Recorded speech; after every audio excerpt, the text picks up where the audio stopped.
What's up, y'all? I just made a video on TikTok about how people don't know how to make early game PAL guides, so this is going to be my best attempt.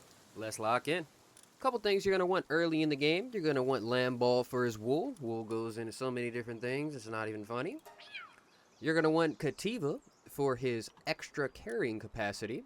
100 pounds is 100 pounds. Both of these guys can be found right outside of spawn. Real easy for you to catch. Make sure you get them. Next up is Vixie.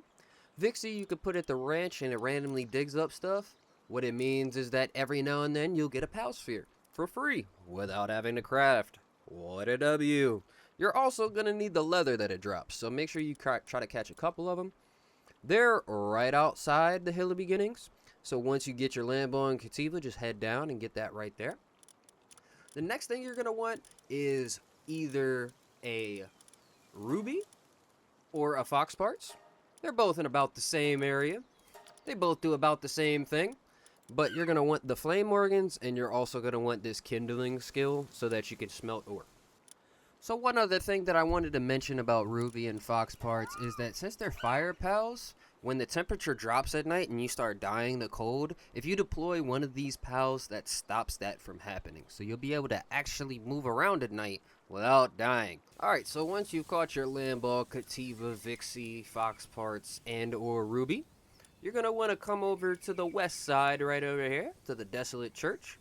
And behind the Desolate Church, you will be able to find a bunch of ore deposits, which you're going to need for crafting saddles.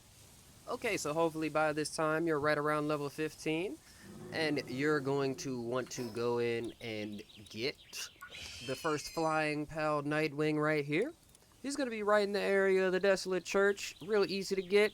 Try to get a bow or something like that to piss him off so he tries to come after you, and then just hit him with all the PAL spheres you got. As you can see, his saddle is at level 15 in technologies and uses pretty much all the materials we just gathered up from pals and just on the ground to be able to craft this thing. Okay, so after you get your Nightwing in his saddle, the very next thing you're going to want to do is come to your base, dump your entire inventory into a chest, fly up with your boy, jump off to unalive yourself. Now you may be thinking to yourself, Hey, this is a survival game. Don't you want to survive? and technically, yes, but when you respawn, you can go on the map and find these little triangle spots and teleport to any of them that you want to. Now, we're trying to get right about here. So unaliving yourself and bringing yourself to this triangle is the fastest way to do that. Alright, so after unaliving yourself very eventfully, you're going to be right here, and we're going to head just straight southeast right over to this location. Now, you may be looking at the screen and thinking, Hey, that's not a frickin' Nightwing. That's a dragon. and yes, this is Drake. But you'll have to excuse me, I'm terrible at editing, so I don't know how to speed clips up. So this is how we're getting from location to location as fast as possible. Now, we're coming to this thing right here. It's going to be a puzzle for you. And once you complete the puzzle, you'll go to this little terminal here, and it will give you the schematic to make a heat-resistant shirt, which we'll need to get into the next two areas. Okay, so after you've gotten your heat-resistant shirt, this is the next thing we're going to want to do. We're going to start looking for Relaxosaurus effigies, which increase the amount of XP you gain. So, this part is going to be generally annoying because Nightwing is not the fastest mount in the game, not gonna lie. And these locations are pretty far apart from each other, but we're gonna get you through it. One thing I want to mention real quick is that there's these coordinates right in the top left side of the map. I'm going to be referring to these whenever I go to the next locations, so just keep in mind that this is what I'm talking about. So starting off, you're going to want to unalive yourself and teleport to one of these two right here. And then you're going to head directly west until you get right about here. The coordinates are around -550, -625. And this is the location of your first effigy. We'll show you that now. So this is the first location. You just got to look for a giant Anubis statue. And right underneath of it, you'll find this pedestal with the Relaxosaurus effigy.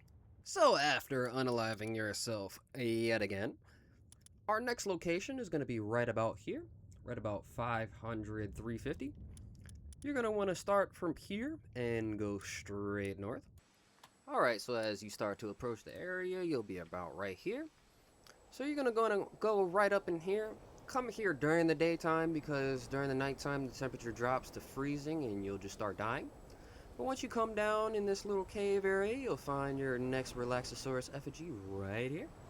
So as you can see, it's a common theme of just unaliving yourself multiple times in this video, but you're going to come back to this location right here that we were before, and your next Relaxosaurus effigy will be right about here.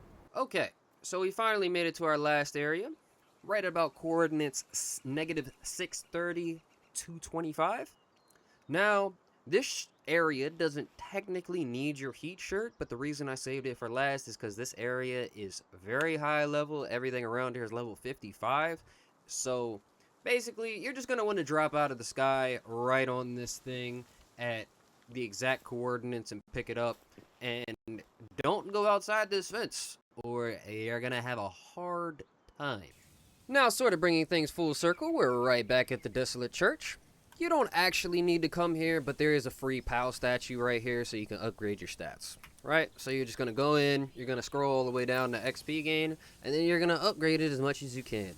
You'll see that there's one more bar for another Relaxosaurus effigy, but I didn't want to pick that one up right now because it's in the cold area, right about here.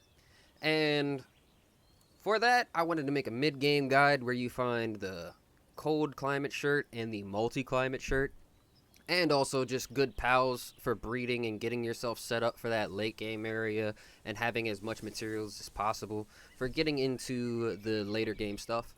But for now, you have a good setup and a foundation to get you from early game to mid game with everything that we've went over in this video. Let me know what y'all think. Thank you for watching, and until next time.